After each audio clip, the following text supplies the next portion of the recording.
Okay, welcome everyone to Matthew Lau's Master of Architecture thesis final presentation. Matthew's topic is Urban Small Homes, Rethinking Long-Term Care for Human-Centered Spaces in Toronto. Matt's thesis committee consists of Terri Peters, his supervisor, Cheryl Atkinson, second reader.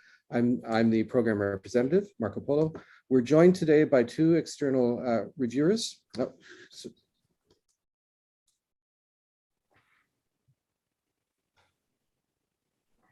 Marco, you're muted. It's just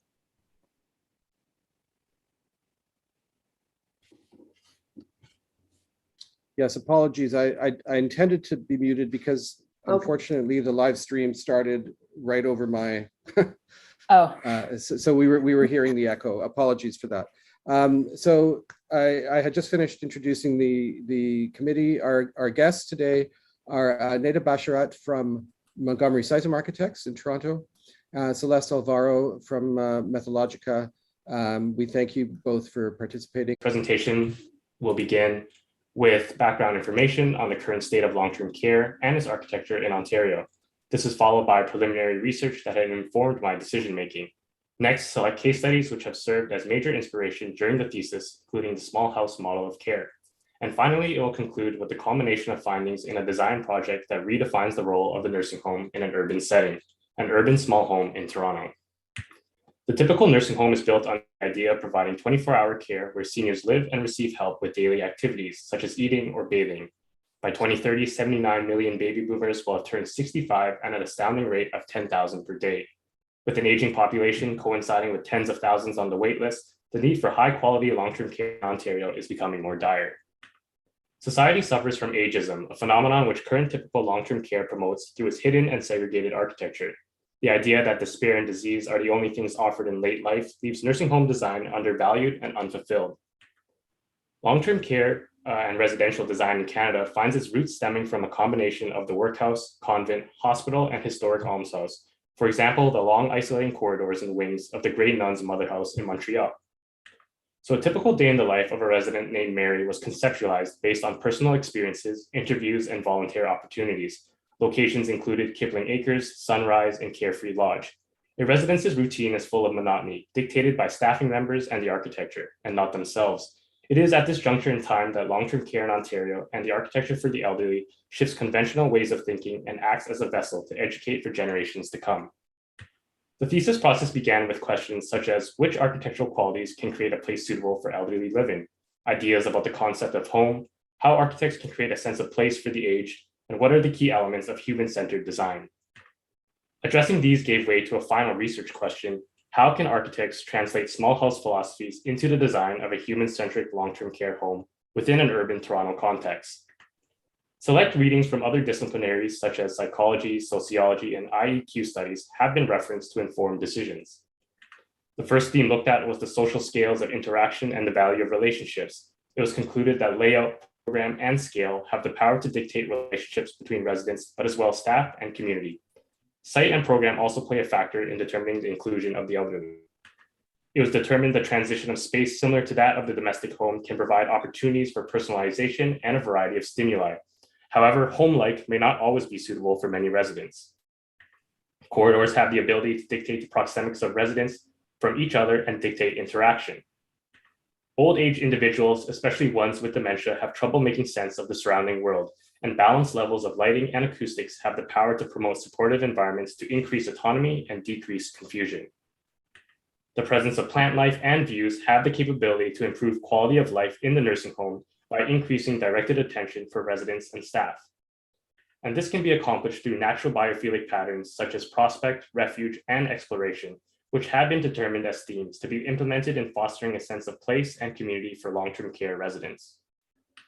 So long-term care architecture has evolved over recent years due to a raised awareness of how design can impact the lives of individuals by constructing dignified and expressive spaces. The main themes studied were vertical and urban living. The wreck-eyed cherry place by Montgomery Sisam Architects sits on a narrow site where its plans are fairly decentralized. Each floor has a designated communal space to serve its specific residents, resulting in higher levels of comfort and relationships. Next, Solon of the Future and its campus of care model came into investigation.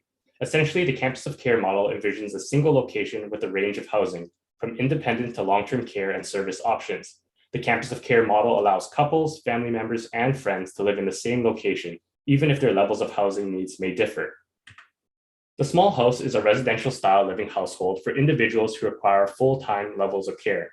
Unlike the traditional model, these are typically autonomous buildings occupied by fewer residents and staff, specifically 10 to 13 as opposed to 32.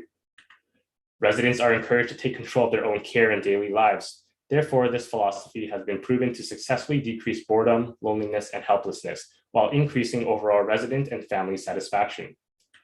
Although this model does not have a prescriptive architectural style, I had spent the year pinpointing some architectural aspects that would benefit from improvements. These relate to space, inward-facing program, or the isolation of residents within.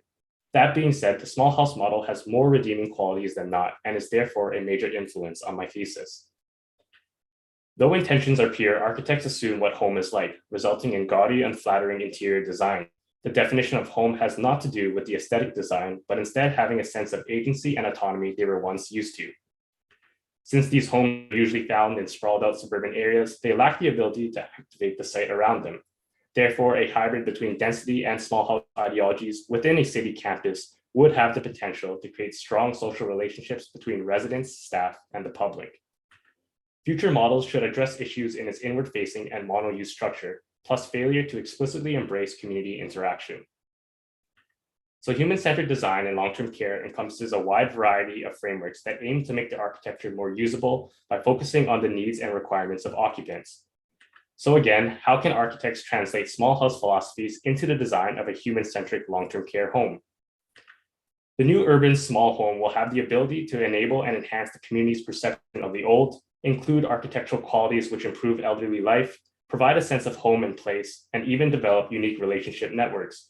By undergoing a mixed-use approach, long-term care can house the elderly in a comfortable environment while still maintaining some of the medical qualities of the typical healthcare facility. The demand for sufficient housing for elderly individuals with long-term needs within the city of Toronto is at an all-time high. The goal was to find an appropriate site based off of 5 major criteria based on past critical investigations: creating generational mixing, potential for residential feel and character, potential for quality outdoor spaces, close to transit and high walkability, and potential for future neighborhood development. The site selected is located within the Distillery District neighborhood, and with distinct qualities such as walkability, bikeability, and public transit, this area in the city will benefit from a mixed-use urban small home. The specific address of the site is 90 Mill Street, Toronto, a 170,000 square foot lot based between several neighborhoods, such as the historic Distillery and contemporary Canary. This large site is at the heart of a growing location in Toronto. The urban small home will take advantage of being in the vicinity of different buildings and spaces through its programming. For instance, in red, now an empty parking lot, has potential for new housing or green space development. The courtyard facing Cherry Street is a prime feature in the future Indigenous hub. It has the potential to extend and have a physical connection to the green spaces of the urban small home. Community events can spill into this new hub, and as a result, the urban small home will naturally enliven the area around the clock. Highlighted in red here is the future West Don Lands condos, which will house apartment living. These new projects address the city's need for more housing. However, what they lack are accommodations for the elderly, especially individuals who require 24/7 care, as well as entertainment and overall program, which will entice people of the city to visit the location. It is important that a human-centric nursing home is located in a city, as typical nursing homes fail to engage the public. It is also surrounded by commercial and entertainment and residential corridors. Running north of the site, Front Street is home to office buildings and car dealerships, acting as a commercial strip.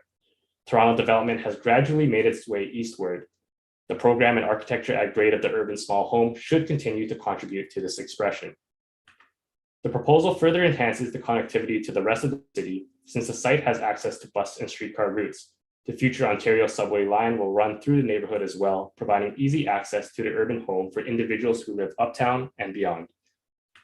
This thesis is stepping away from an absolute campus of care framework. Instead, it includes factors from this concept, such as mixed-use public and private program, accessible outdoor spaces, and independent living on site for generational mixing. The project insists the city itself is the campus of care.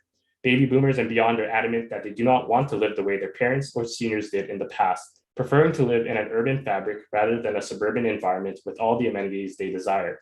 Accordingly, the city becomes the campus itself, where today and tomorrow's elders are offered 24/7 care while continuing to age in a location they are accustomed to. The small urban home aims to house 160 long-term care residents, as well as 150 rooms for apartment housing. Common nursing home outdoor spaces appear to be residual in comparison to the interiors. Based off of findings on site, designing for the public realm that cuts from west to east is a main priority. Additional access points are included from Front Street because of the present day and anticipated pedestrian traffic. The ground floor of the buildings are home to community programs such as retail shops, community centers, and a daycare. Located at the heart of the site is an urban park which holds natural elements. After the site and forms have been split up based on the need for outdoor space, massing is extruded upward in the form of 4 mid-rises and 1 tower. Following the Toronto mid-rise guidelines, these forms in light orange are at a max height equal to that of the width of the abutting Front Street, and approximately 18 to 20 meters. The 15-story building, which its height is matched with the adjacent apartment, is to house apartment quarters, while the mid-rises will house long-term care individuals. These elements are in plan with the campus of care model culture, where the overall scheme contains a variety of housing to provide opportunities for mixing and overall interaction. It should be noted the focus of this thesis is the public ground floor and the LTC mid-rises. I will be focusing on one specific mid-rise. The tower at the southwest corner is then carved to accommodate for views, form variation, and daylighting.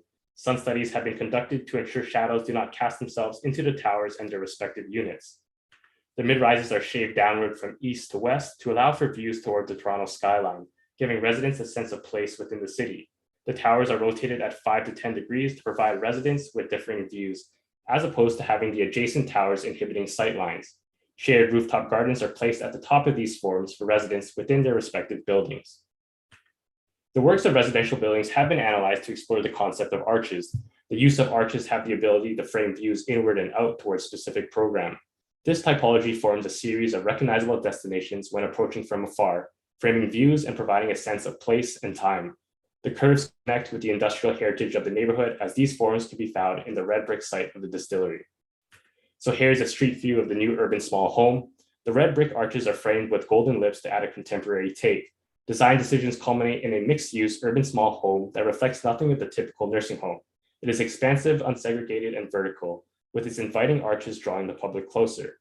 The wooden towers, coupled with the protruded picture windows, proudly showcase the inner workings of the RHA floors. Although mid-rises are placed separate on site, the arcades running along grade present the perception of a prominent and unified podium while simultaneously acting as permeable but controlled entrances. So the neighborhood plan showcases the ground floor's program's relationship with the outdoor promenade.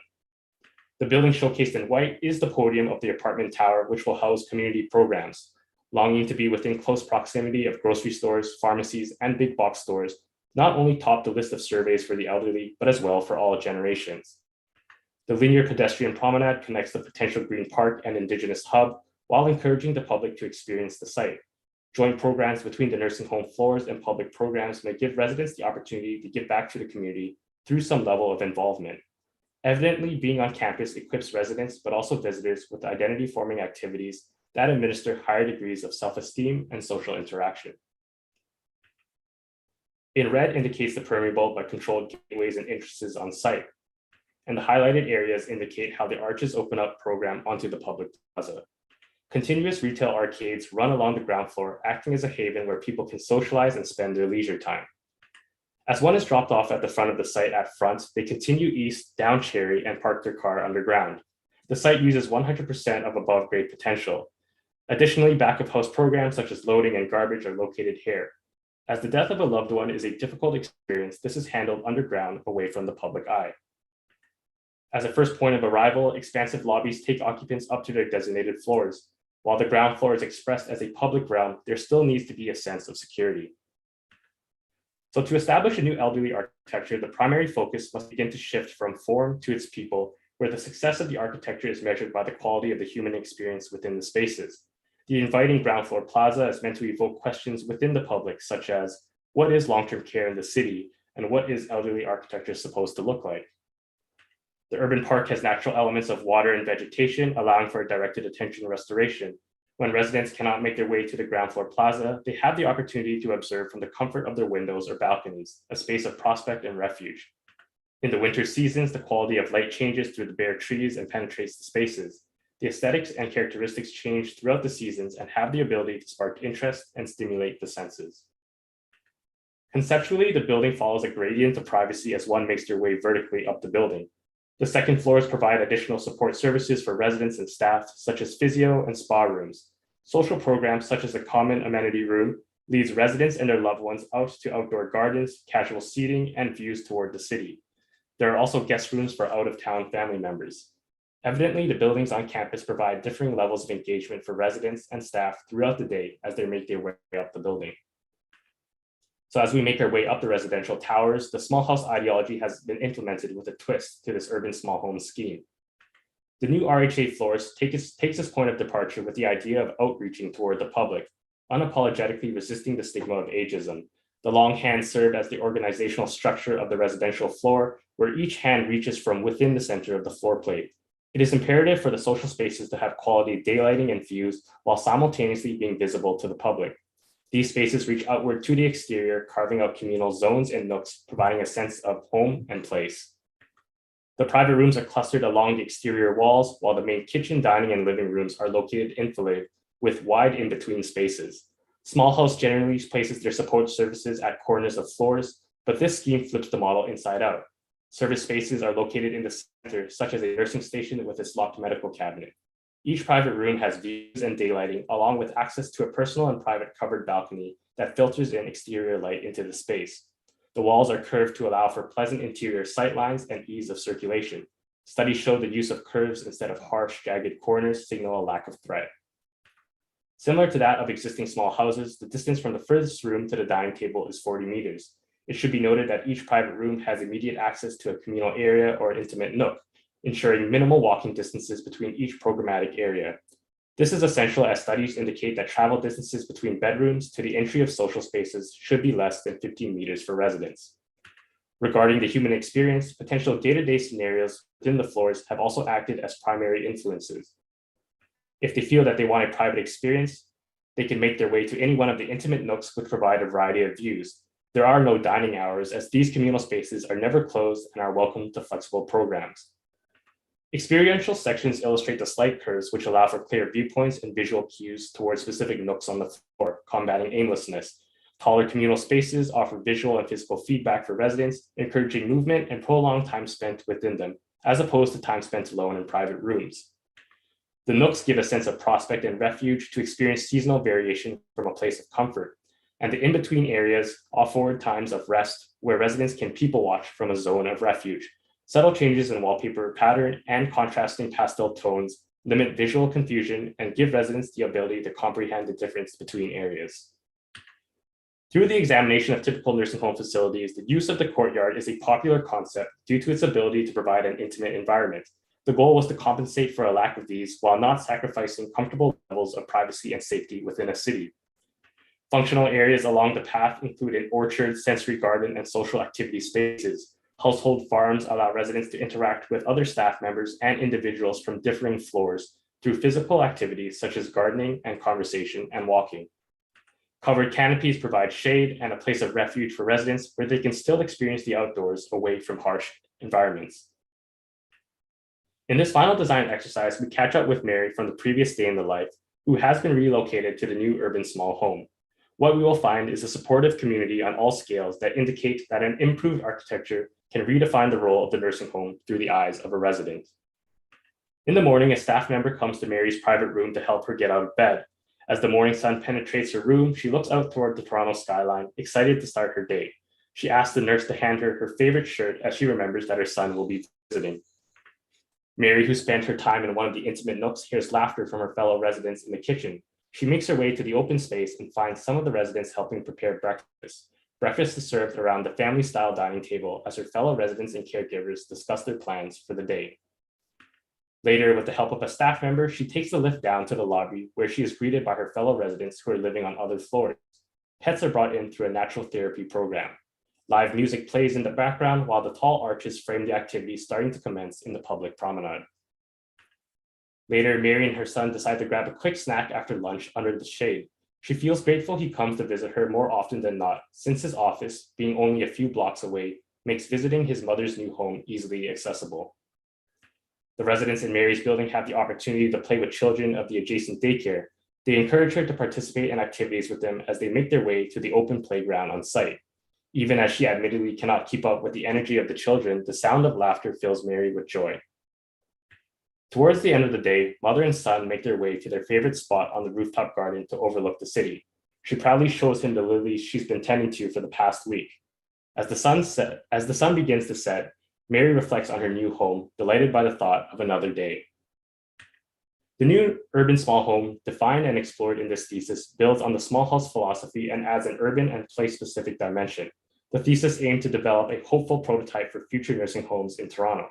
The project addressed the need for a sense of place and to accentuate the urban character of the architecture by adding a mix of uses and vertical density. Resident needs for human-centered qualities such as views, nature, and opportunities for identity-forming activities are foregrounded. Some challenges presented themselves during the process. Key conclusions rose from these challenges, which have the potential to positively influence the future success of long-term care architecture. Providing options for resident autonomy is possible when nursing home design does not follow one standard.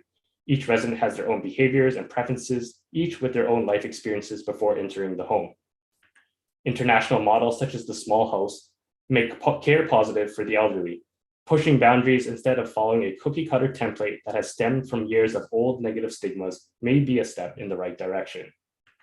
And finally, the institutional long-term care facility is rarely a good neighbor as it is closed off from the rest of the neighborhood. A better connected community of all backgrounds and ages across the city affords opportunities for socialization. So if nursing homes were to take on a big move toward being more integrated within urban fabrics, there would be more incentive for the profession to pursue this architecture for the old. Architects who collaborate with interdisciplinary professions will hopefully accelerate the decades-long push to expand resident-focused nursing homes. In conclusion, although nursing homes have a poor reputation, our goal should not be to abolish them altogether. Rather, we should abolish the traditional institutional model and address moves towards expanding human-centered architectural qualities to reconceptualize long-term care design. Merging elements of home, sense of community, social inclusion, and independence forms the architectural basis of a human-centric nursing home. Thank you. Okay, thank you, Matt. We'll now invite any questions for clarification. We'll start with our two guests. So Celeste and Neda, if you have any questions for clarification, and if you don't, then we can start with the response, but questions first if you have them. Celeste here. Thanks, Matt. No questions for clarification at this point. Thank you. Neda here. Thanks, Matt. That was great. I just had one clarification question because the slide went by pretty quickly. Just the program on, I was wondering if you could go back to your typical floor plan. I just wanted to double check some of the program included in case I missed something. Okay, great. Thank you. That was my only clarification.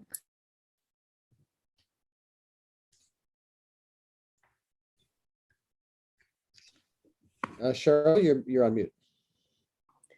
I have a question. Could you go back and just clarify how the different, across the whole development, where the small homes are versus the conventional apartments? Yep. Is there a diagram that does that, sort of maps out in plan or section or AXA where the... So here in the bold black lines are the mid-rises. That's long-term care. And then this is the apartment housing on site. Okay, so the buildings are entirely small homes all the way up. Okay, got it. Thanks. And the entrance to that, sorry, while we're here on this slide, where's the entrance to that building? So this is more of like a concept of just apartment housing on site for just mixing and overall social interaction. But I just indicated that the entrance would be here along the public promenade. Okay.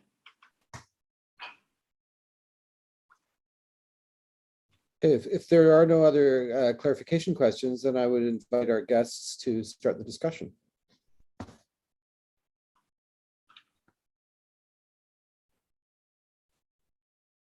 I'm happy to go first if that's okay. First of all, a very thoughtful presentation and design solution. I spent a lot of time, at least in the last 11 to 12 years, starting with some work with Cheryl as well, but on interdisciplinary teams focused on healthcare environments, including long-term care, but kind of the idea of the healthcare facility of the future has come up quite often in terms of, is it a facility? Is it at home? That kind of an idea. And so I commend you on thinking a little bit more about kind of, especially with long-term care, while it's been made salient, I think, during this pandemic and the crisis that we saw in long-term care, coupled with the population demographics that you noted, it's becoming a very interesting problem to solve. There is this comment, so started with a compliment. I'll give you a bit of a preamble, and I promise a question's coming. But in terms of the preamble, there is this idea of aging in place, and so it's been interesting to see in your presentation and your design intervention or proposed design intervention what that looks like in terms of trying to kind of maintain this balance between home as well as long-term care facility in a sense. When I think about changing demographics, and you made note of it in terms of kind of the boomers and the extent to which that population is growing, and then we have the Gen Xers coming down the road, I guess similar to the idea of what a long-term care facility of the future and the small home concept, which I quite enjoy for a number of reasons, have you given thought or how much of your focus in terms of the users themselves has focused on the future demographic and what people will do there? And I guess what is leading to my question is the idea that Gen Xers are qualitatively different from the baby boomers, and the generations coming down the line are very different. Society is a little bit different in terms of how we operate. So have you given thought, apart from kind of this idea of the basic human needs, the social interaction, which you've outlined really nicely, and how people kind of interface with that public and private realm, have you given thought to how things might change over time with the demographics and the people of the future? Like, do you see yourself here or generations that follow, and what might you do there? How might design adapt to that? Right. Well, yeah, I did think about it a little bit. I guess the whole idea about the need for social interaction will always be important no matter what generation. So I think this scheme does address that through the small house and the public plaza, et cetera. In terms of the actual architecture, I think that concept or that idea does apply as well. I know that the small house model is still a fairly new model, but I personally don't see why not this scheme wouldn't work for Generation X or my generation, for example. Towards the end of the thesis, I was thinking about the future, like you said. Especially with that whole boom of baby boomers, eventually that'll pass, right? And then maybe there won't be such a high need for long-term care. So that's something I would like to pursue in the future, like thinking about how these long-term care homes can change their program, like maybe even straying away from long-term care altogether. And would this small home scheme be suitable just for normal apartment living or co-op living, et cetera? But I guess to answer your question, I thought about it a little bit, but not too much way into the future. No, and I could see that. I guess I was just trying to see if it could be made explicit. And also the idea of with those demographics, I think in the baby boomer, you still have much more traditional family households, and that's changed. And so the activities are necessarily going to follow that pattern. And so moving into the future, when you look at demographic trends, so kind of course, our focus is always on user experience and how that defines design, right? So if you think about this model, even for changing demographic patterns that don't necessarily follow the same majority of kind of traditional family units. This is sort of an interesting model for what that might look like, just in terms of aging in place, but having that social support, and then also staying in kind of the environment in which, and you stated it in your thesis as well, staying in the environment in which you're accustomed. So you're not leaving a neighborhood that you're familiar with, and you would still typically do those things. Anyways, I just wanted to kind of put that into kind of your headspace, and just in terms of architecture in general. I think a lot of the teams that we sit on, we focus a lot on and we assess the user engagement and user experience with the current population. And there is always this aspiration of the future, but really thinking about how patterns of behavior, there's some fundamental principles of human behavior and social interaction, but just in terms of how they might change generationally down the line is interesting. Mm-hmm. Thank you. Thank you. I have a couple of questions. I mean, first of all, it was a very thoughtful presentation, presented very well visually as well. This topic is extremely important to me because, as Marco mentioned, the firm I work at, we are designing a lot of long-term cares, especially after the pandemic. And, our clients and ourselves were really thinking about exactly what you're thinking about, Matthew. How can we design long-term cares better? Particularly, some of us are looking at the small home concept.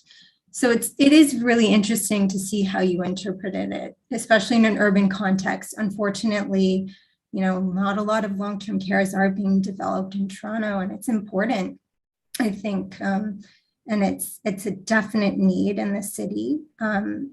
And so it's been interesting to me to see how you've interpreted this typology. Two things. I'm interested to see, your small home. It is truly a small home. It seems like every level is kind of this self-contained unit that I'm assuming staffing-wise, staff just stays on this one level. I'm not sure how many staff you've anticipated being engage with the residents here. Everyone has their own private room. That's great. They have their own shower in their washroom, which is great. The kind of social hub, it seems like you split it into two, dining and lounge, or at opposite ends. You have a lot of quiet, reflective space, and not a lot of, apart from, I'm assuming, the dining room, kitchen area, a lot of, opportunities for meaningful activity space, activity rooms. And I'm just wondering, was your idea that residents really were to travel to grade, to engage at grade level, to have kind of, say they wanted to do a crafting kind of group activity, would they need to go down to grade? Was that part of your idea of intergenerational mixing? Maybe we'll start there. Yeah, a little bit. Yeah, that's a good question. I do recognize that long-term care residents don't have the physical ability sometimes, or mental capacity to go out by themselves and do a lot of things that we can. So I did try to keep things within each RHA floor. And if not, and if they wanted to interact with other staff members or residents, they can still stay within that one mid-rise or one building. So if they wanted more or additional interaction, they can just go down to the lobby, or they can go up to the rooftop garden or the second floor amenity spaces or terraces. But in terms of just the specific RHA floor, yeah, I can see what you're saying. It's just the living room or the kitchen, which are the main activity spaces. But yeah, I just tried to keep things, I guess, if not on floor, then within building. Mm-hmm. Mm-hmm. I'd also be interested in your ideas of how the kind of intergenerational aspects of your project work, because I mean, it's very, we've done it in our projects. You looked at Kipling Acres, there's a daycare there.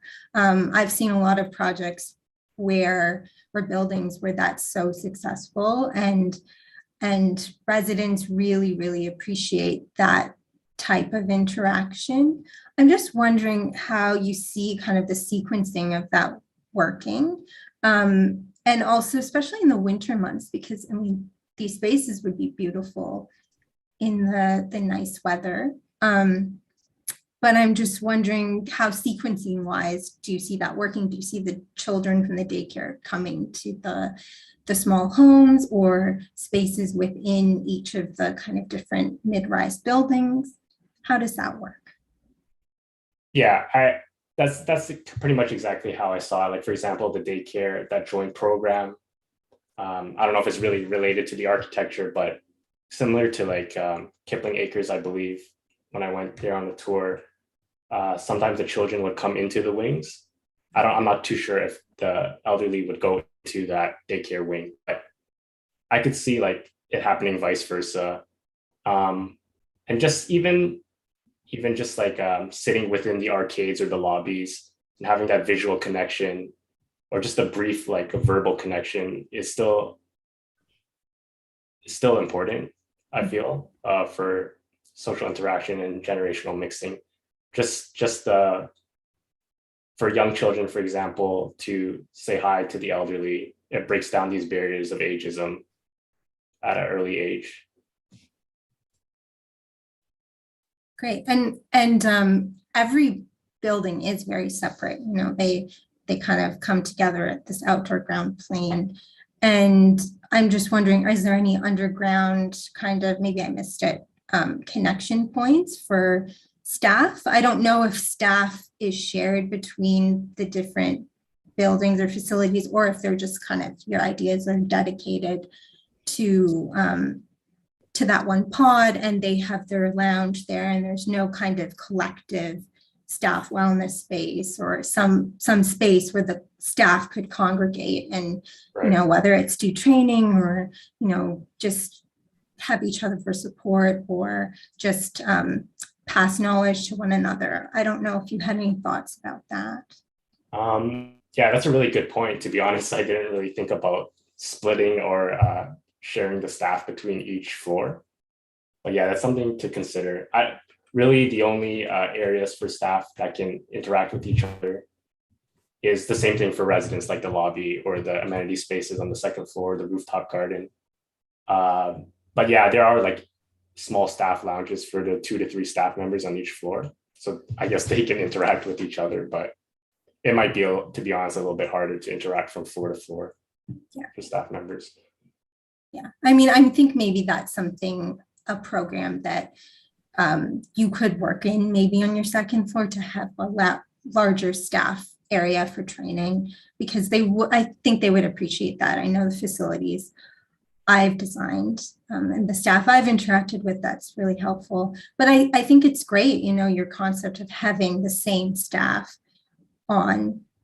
in just the one small home is really important, because the residents, you know, they get to know that staff and they really become almost like family. So it's just reiterating that small home kind of concept. That was all I had. Sorry, go ahead. Sorry, those are really thoughtful questions. It brought up one other that I had, if I could kind of add just to my set. It was around this idea, similar to Neda, around kind of staff, but because you did mention the idea of sort of staff burnout being problematic in kind of these long-term care facilities. So I had a similar question around kind of what was offered for staff over and above their interaction on floor or having access to these views and social spaces that they were transverse in their day-to-day activities. But going back to kind of the idea of psychosocial well-being, and you mentioned the concept of agency, which is extremely important.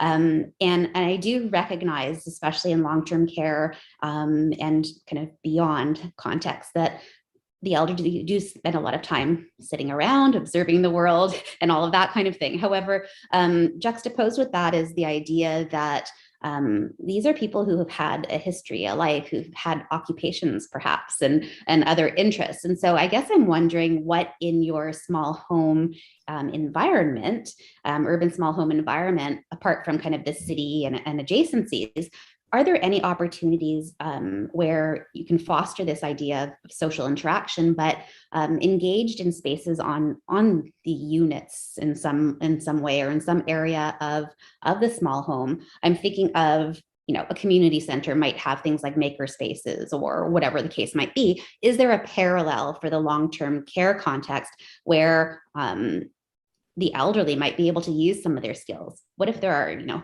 former architects here, or there are, you know, former contractors or gardeners or artists, or, you know, in terms of one's profession or how one occupied oneself, sometimes there's a great deal of loss associated with that. So when you look at kind of the idea of having these moments of design that you've created that are wonderful in terms of having a sightline to young children, that's really important. So you're not just focused on looking at people your own age and the eventuality of what's to come, but you're looking at life happening as well and feeling like you're engaged, even if you're not directly participating. So I guess coming back to the individuals themselves, for those who are able, is there something in your program or in kind of how people function throughout the day that would allow for that? Yeah, that's a really good question. I guess maybe I can just talk about the RHA floor itself.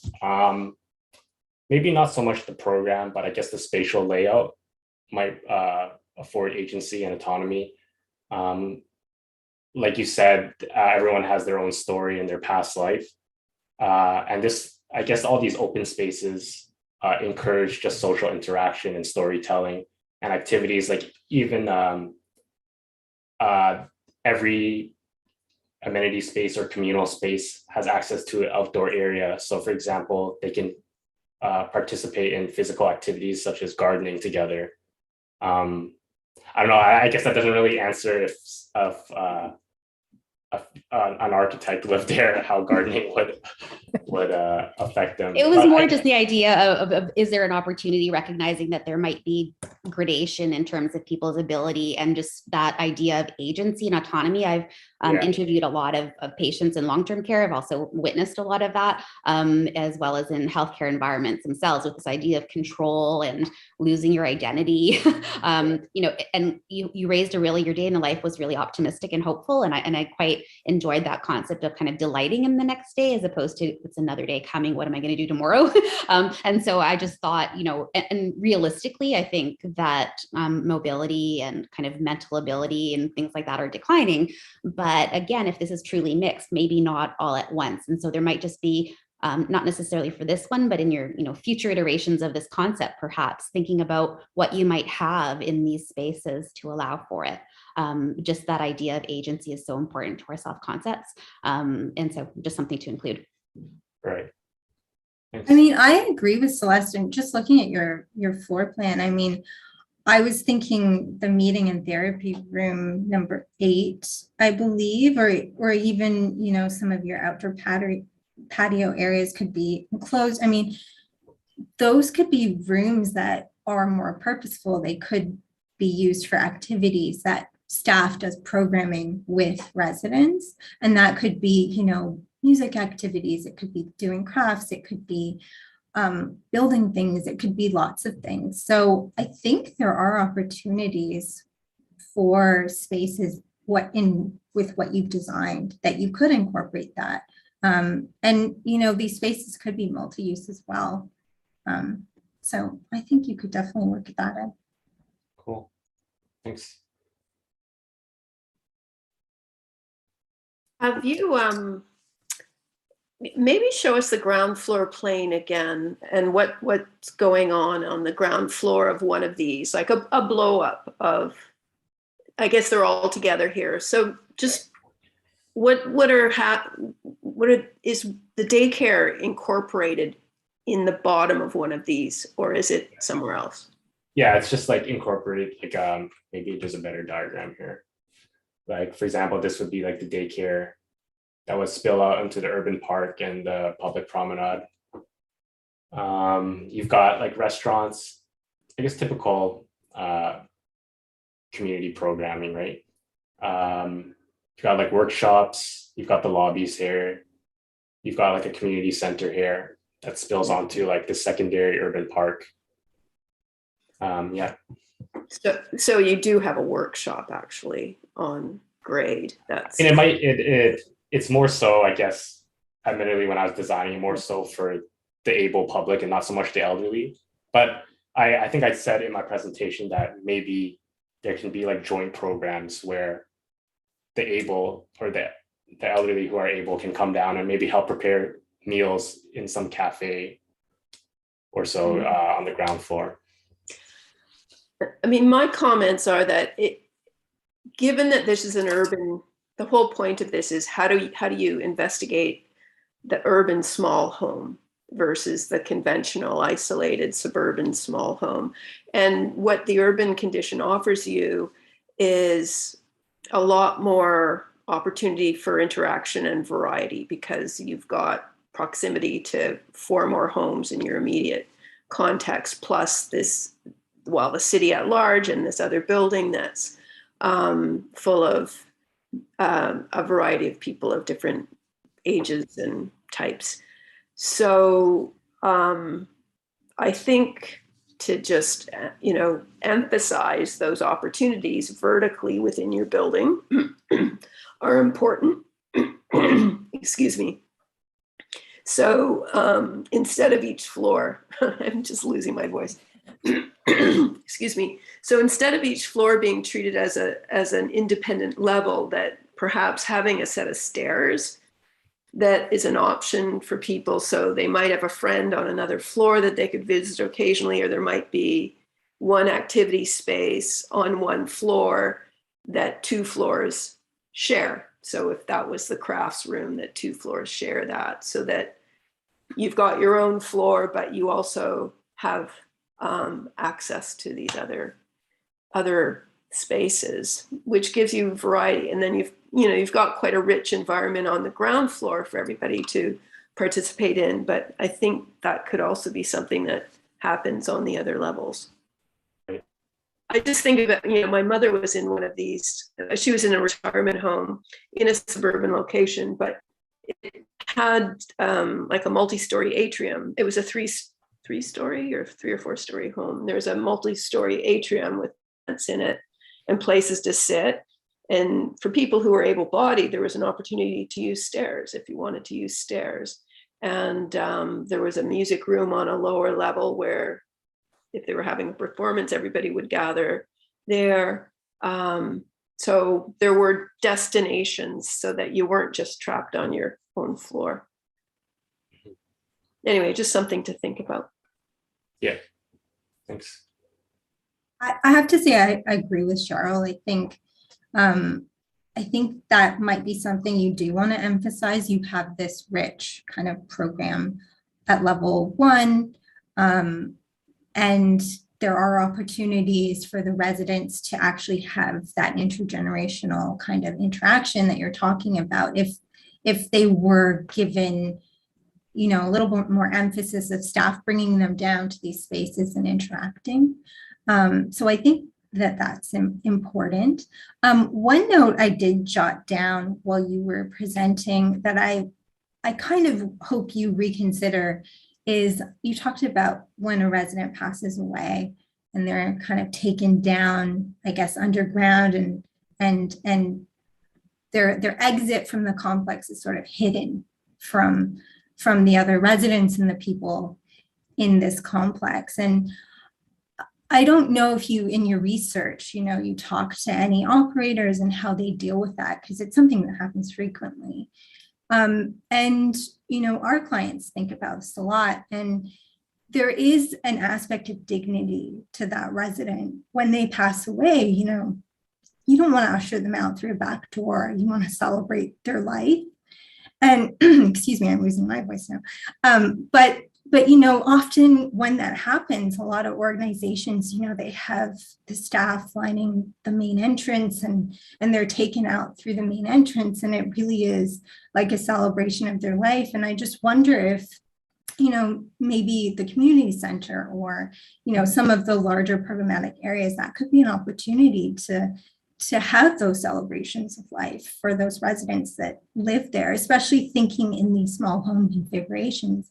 You get to know your neighbors so much more than in a larger facility. So I hope that's something you kind of maybe reconsider in your thesis. Mhm. And also, I think that's an important point from the perspective not only of kind of the relationships that you form in this environment, but also, social psychologists have a concept called terror management theory. And we spend a lot of time avoiding thinking about death.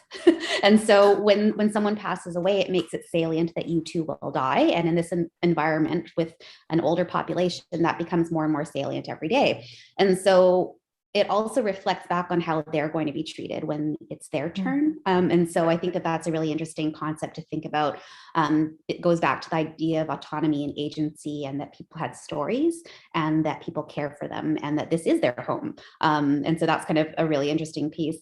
Adding to what Cheryl said around this idea of kind of emphasizing the verticality of the building, or even the interaction, between floors and spaces. One of the aspects or benefits, of course, of living in that urban environment is that you have access to all of these spaces typically. And so when you are in long-term care, your world necessarily becomes smaller, but is there some scalable version of what you would do normally in your day-to-day life? That's why you lived in the city, for example, and that's why you want to continue to live there in some way. And can you replicate that experience? And so I think that that's an important note that Cheryl made as well. Picking up on what you've been saying, I think these comments are all wonderful. Just to say briefly, something that came into Matthew's project a little later in this scheme was the development of these green roofs. And I think it kind of is an important part because it's the sort of equivalent of when you live in the city and you walk to the park, but it's like above. And one of the things I love about the small house philosophy and the different case studies we've been looking at is that idea of agency, like choosing your own cookie from the kitchen, even though it's not the correct time to have your tea and cookie, you can just go there and make these little choices, but also like maybe bringing animals into the building. Maybe there's, I don't know, it's not that you're walking a dog, but there's a dog in the lobby that you could hang out with or up on the roof. So I think there's a few pieces of urban life that I think would make me want to live in one of these facilities when I'm older, rather than, I don't know, something more suburban and more detached maybe from a everyday experience. But one other comment is the visitor comment. So that's always been something, is how do you design somewhere where people want to visit you? And I had a family member in long-term care when I was in university, and I never visited her, even though we were in the same city, because I didn't have a car and it was really hard to get to. And I still feel guilty about that, but it was so hard. It was completely almost in a different town. So having this urban thing might make people feel more connected to family, easier to visit. I think there's a lot of benefits with small house, and I hope that continues, even though it's perceived to be more expensive, which is not necessarily true. Well, and I think that just the psychosocial well-being that happened, since everyone's brought up stories, my parents relocated, and I think it's kind of cool, although it's changed my life a little bit, but my parents relocated from Thunder Bay, a very small city, to the middle of Toronto. They're in Roncesvalles, and they live right off Sororan Park. And so what you depicted here in this environment around kind of having multiple layers and this really interesting horizontal plane that you can see, their townhouse overlooks Sororan Park. And, they don't have grandkids. And so we all live in different cities as well, but they've kind of seen this sort of engagement of kind of what's happening in the park, whether it's the farmer's market, the people, they notice, who comes with their dogs to the dog park. They can see the streetcar going by. So there's something also that activates, and our minds slow down a lot, but there's something about being in an urban environment that actually activates your synapses in a different way, and kind of you have to rehearse things and learn things in a different way. And so there's something to be said about trying to capture that in this environment. And I feel like that example shares a lot of parallels with some of the renderings and kind of the narrative of your small home. So I just wanted to commend you on that as well. Thank you. Yeah, I agree. I mean, we always hear whenever we design a long-term care, the most popular spot is, right at the lobby, at the drop-off. The residents love to see the comings and goings, just looking out the window. So yeah, I mean, your concept really drives home that same notion. Yeah, Celeste and I found that at Bridgepoint Health that after all of the spaces that were designed in that building to accommodate a variety of lounge spaces on every level, many of them were empty. Everybody congregates to the same spaces, which are the ones that, you know, as William White says, people are attracted to other people. So they want to be where people are coming and going. So I think this ground plane and how you design it are super important for that reason, that each building's got to have, you know, one big social space that people will use in the winter and sit there and watch what's going on in these public plazas. Cheryl, what was interesting about that experience and our observations and the surveys we did at Bridgepoint was that where people were congregating, of course, people go where people are, but where people were congregating at Bridgepoint wasn't even the eventual main entrance. It was a temporary main entrance in ambulatory care. It was a really interesting space. It was just that everyone came and went from that area. You had a variety of interactions. You can see community. Even I think that we had noticed at the old site as well as the new site was kind of people congregated where the construction was happening. And I remember the foundation being very particularly concerned about being at the new building while demolition of the old building was happening, and they would bring donors through. And I'm like, well, no, the patients were lined up waiting to see what was happening to the old building. It became a talking point. So there's this idea of animation, and it does something. And again, it gives you those cues or those reminders psychologically that you're still part of the world. You're not trapped somewhere. Yeah, those were way more popular than the many lobbies with views of nature on every floor that sat empty because no one was in them. There are too many of them. Yeah. And too much of the same. So too much of the same activity. And I think that kind of comes back to some of our comments around what are you going to do here, recognizing that that people, you know, we're going to slow down, but what else is there to do, or where is it more animated in that public realm? Interesting. Kind of what's happening at grade is interesting, but also kind of the idea of the rooftops and what you can see beyond, or orienting yourself to the city, et cetera. Mm-hmm. On the rooftops too, I mean, it would be lovely if a section that could be a winter garden, so you could enjoy that year round as well. Yeah, I think investigating the sight lines vertically is worthwhile. So to have had a few more double or triple height spaces where residents can look down and across at one another from building to building and see what's going on in some of those spaces and what lights are turning off and on, because they've got that kind of proximity where there's lots to see. And you know, would attract people, encourage them to get out of their room and go across to the building next door where bingo's happening in the lobby on the 3rd floor. You could probably see the fireworks from there. So maybe visitors will now come to your rooftop. Yeah. There you go.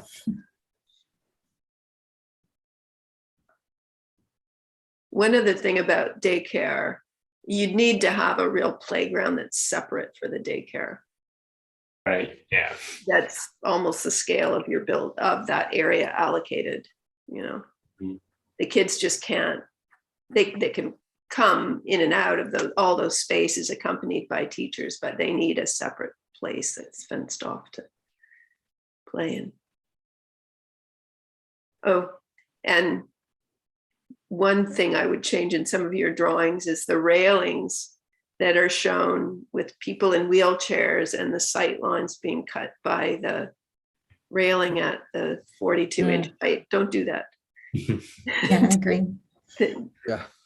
Use a glass rail or have the handrail that connects the glass rail and makes it secure at a lower level so it's not cutting their eye level. It's bad both for the kid and the elderly man there. And you drew it. It's right there. So I'm aware that we're coming up on our hour.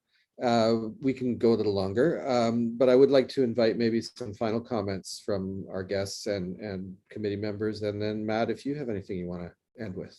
So I'll start with our guests if they want to have any concluding comments. One comment just around complimenting your rendering, particularly the seasonality and what you do. It was the same that came up in yesterday's for me, but I really enjoy kind of seeing what the space will look like at different times of the year. So I really enjoyed that. Thank you. Yeah, I mean, I agree. Your visual presentation is very, very nice. And it really illustrated the end result to me very clearly. My one comment is I think you have all the ingredients of creating an intergenerational programming with small home. And I think you should just maybe emphasize that a little bit more because it's there. But I think it's a very thoughtful project. Thanks. Thank you. Cheryl? Yeah, I agree. I think you've worked for some time on this, and we've all seen it evolve. And I think, yeah, all the ingredients are there, and it's well presented. There's always more things we would love to see, but I think you've successfully pulled it together. Thanks. Terri? I just want to say, I hope this is the direction that we take long-term care in Ontario. I think there's a lot of really important ideas, and architects need to be putting these forward. So Matthew, I think you should go work at Montgomery Sisam and make these happen, or go off to Denmark and work for CF Muller. There's lots of these projects. I mean, I think it's just getting the political will, which maybe we have because of COVID. Maybe this is changing. So, well, and evaluating them and really looking at that user experience and identifying kind of if these are the outcomes or the aspirations, how do you realize them? And to that point around changing demographics or changing scenarios, you have to be able to pivot both for demographics, but also as things come up. And as much as the long-term care and healthcare facilities of the past and current were built on that prospect of adaptability, we noticed that there were some flaws in that system, and even that a whole idea of social connection and well-being became more salient, but all of the things done in those facilities to that end were cut off by a lot of the policies and procedures. You couldn't go in with family and all of those types of things. And so I think it'd be interesting to kind of do some iterative user experience and engagement as things unfold, but then thinking about population demographics and who's coming down the pipeline, revisiting these homes kind of while they're operating with kind of future adaptability so that they can shift on the fly a little bit more easily would be interesting. Yeah, I mean, I would just add, I was at Montgomery and Sisam, it scares me to say 30 years ago. It was a very different environment in terms of this typology, but even then we were talking in terms of, challenging the more medical institutional model and thinking about, well, why couldn't these places be more like hotels, right? And I think that there's some aspects of that I think the ground plane could be thought about a little more intensely in those terms, but it's certainly moving in that kind of direction. I think Celeste's comments about anticipating how things might change is a really interesting and important one, because one of the things certainly that I'm aware of, having been involved in this typology from 3 decades ago, how much older the populations have become. People are living much longer, and so these facilities are always having to adapt to these kinds of conditions. I was intrigued by the idea of aging in place, and it wasn't quite clear to me how that was being managed here, because when I think of that, I think of a facility that would include maybe just a residential component, and then as people became more infirm and required care, they would be able to transition to care without leaving their building or without leaving their complex. So that would be another dimension that I think would be really interesting to explore, because a lot of the times people go into those residential facilities still very active, and then they gradually become less so, right? So that there's a kind of gradient there that would be interesting to explore as well. But that's another year's worth of work. So I also want to congratulate you on the quality of the presentation. Super clear and really professionally executed. So yeah, well done. Also, I enjoyed your point. Thank you for inserting the hotel study in our Drake Devonshire experience in there as well. So it comes back to your point around the hospitality and the long-term care small home, Marco. Okay, well, with that, I will thank everyone. And thank you, Matt, I will now ask you to please leave the meeting, and please, everyone else, please stay. I'm going to stop the recording and live streaming, and we will deliberate, and then Terri will get back to you. Okay, thanks very much. Thank you, everyone.